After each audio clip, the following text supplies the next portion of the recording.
Good morning and welcome to More Tea Minister. My name is Ian. Today we are looking at a white tea from Nepal. Once again, this is under the Discover Nepal Tea label. We've already looked at two of their products, three of their products in fact. And now we're moving on to tea from this year and also a different picking standard. This tea is Suiro, if that's how it's correctly pronounced, which is a Nepalese word meaning silver needles, or at least that's the word that's being used to refer to silver needles. Silver needle tea refers to a white tea that picks and uses only the tea buds, which come in the form of, they look almost like conifer needles. Apart from once they're dried, obviously the colour is much more variable. And given those are the first to appear on the tea plant, and also once you've done that, you can't do any other picking from exactly that same part of the plant, it tends to be regarded as the most exclusive, certainly the more expensive. And it's also one that's prized for a very different kind of flavour.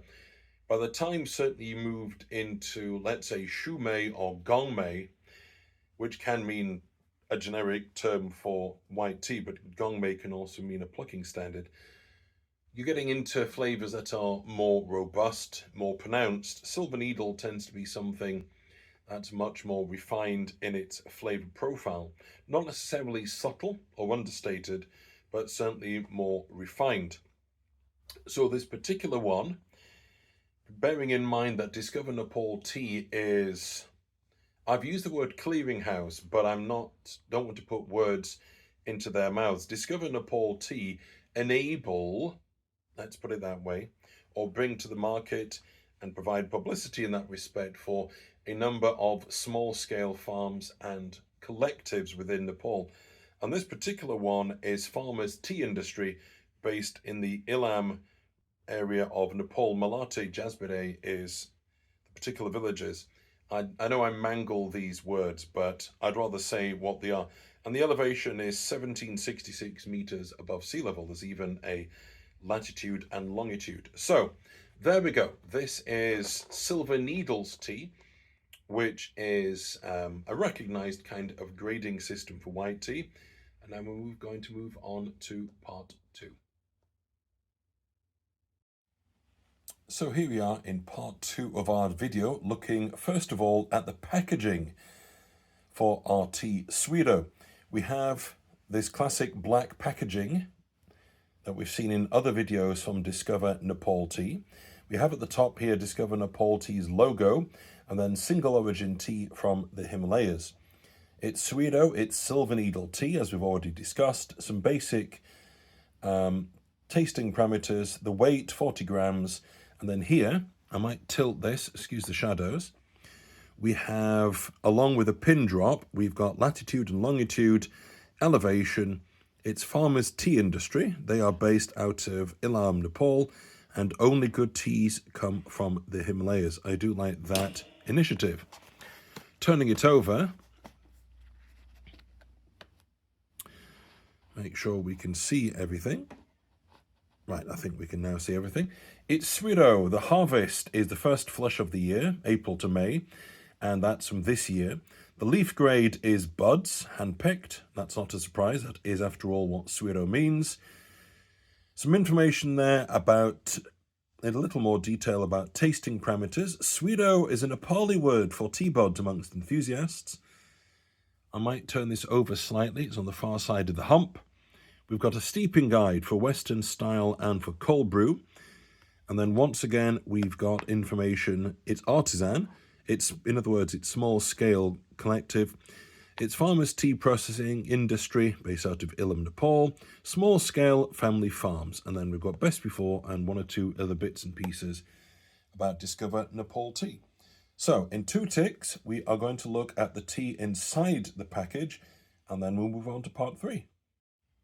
So here we are looking at a close-up of the Suiro Silver Needle tea. On appearance, it looks relatively similar to other silver needle teas I have come across. The needles are perhaps slightly slimmer, I would say, than in some instances. The colour is, it actually, funnily enough, looks greener close up than it does from a distance, because you tend to notice, I suppose, some of the paler buds, but you can see that uniform in colour, nicely withered and dried out, and a good, very inviting green colour, and the smell is absolutely wonderful. We'll discuss that more in a little detail. So now we can finally move on to part 3. Hello and welcome to part 3 of our video in our review of Suiro Silver Needle tea from Nepal. The tea has, as always in this instance, been pre-steeped and pre-strained, and it's just been kept warm in our teapot. I follow the brewing parameters from Discover Nepal tea: 1 teaspoon of tea to 100 ml of water, 85 degrees centigrade for 2 minutes. 1 teaspoon is a measurement that makes me itch, because whose teaspoon, how heaped a teaspoon? I averaged it out and it comes out to a gram. So 1 gram per 100 mils, fairly standard. Now the smell of this tea as it was brewing was pretty intense. So let's see what the finished product is like. Colour-wise, a very, very, very pale yellowy green. I'm going to call it silver. I think that's probably the only way to really do it justice. It's fruity, it's sugary, it's fresh. Really intense. Imagine you'd had a jar of sweeties, mixed sweeties, I think that would be important, and you've scoffed your way down the jar, shame on you, and you're left with all the tiny bits of sweetie and the sugar at the bottom. Imagine the complex but very sweet smell you would get with all those different kinds of sweeties. That's it. It's fruit and it's sugar and it's pure sugar and it's sweet sugar, sweeties, sugar, and all kinds of little subtle flavors coming in and out. That's amazing. Let's see what it's like to pour. It's actually it's leaving a slight film on the side of the cup. It's a little viscous, it's that. I don't know if it's the amount of sugar in it. Fruit and sugar from the cup.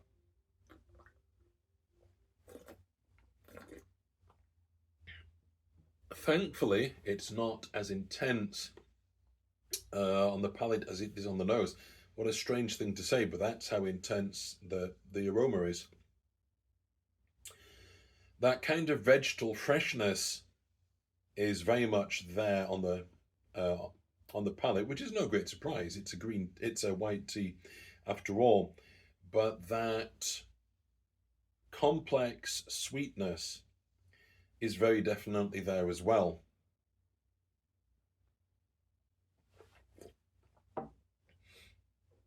I was reviewing my video of the Pathivara white tea, just to kind of get my bearings on this, and it's that intense complex sweetness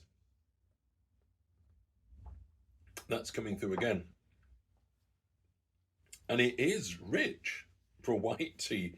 It's incredibly rich, no less satisfying, no less refreshing, but it's incredibly rich. So it's fruity and it's sweet. It's got the freshness and that slight vegetal quality of a white tea. It's not punch you in the face, at least not in the palate, but the sweetness. My goodness, once again, it's absolutely full of sweetness. So you could probably guess I'm going to recommend it on that front. It's very easy to brew, obviously. I've just followed the vendor's instructions, but just standardized the weight. Is it easy to get hold of? Well, there's plenty of Nepalese teas on the market. I'm fairly certain I've seen white teas from other vendors as well, but I would not wish to dissuade anybody from going through Discover Nepal Tea to obtain this. It's absolutely fantastic, and I know this is a bit of a repeat thing for me. It's 3 out of 3, a hearty recommendation, especially if you want something that's really complicated and complex in its sweetness. So all it remains for me to say is happy steeping and God bless.